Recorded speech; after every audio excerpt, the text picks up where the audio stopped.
PM Modi ने कहा, हर सुधार और आवंटन विकसित भारत 2047 की दिशा में कदम। प्रधानमंत्री नरेंद्र मोदी ने हाल ही में पोस्ट बजट वेबिनार को संबोधित करते हुए कहा कि सरकार का हर सुधार और बजटीय आवंटन विकसित भारत 2047 के लक्ष्य की दिशा में एक महत्वपूर्ण कदम है। उन्होंने जोर देकर कहा कि नीतिगत फैसलों का उद्देश्य दीर्घकालिक विकास को गति देना और देश को विकसित अर्थव्यवस्था की ओर ले जाना है।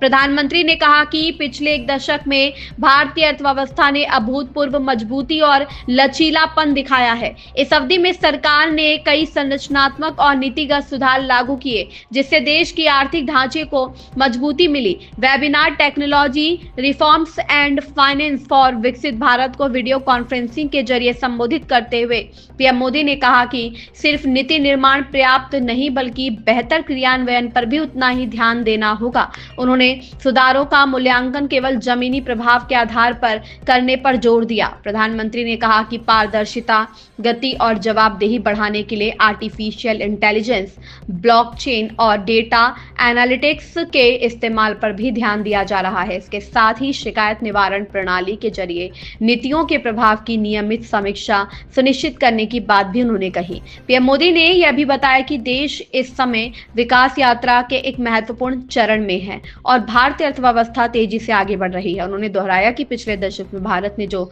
असाधारण लचीलापन दिखाया वह दृढ़ संकल्प और सुधारों के सतत क्रियान्वयन का परिणाम है।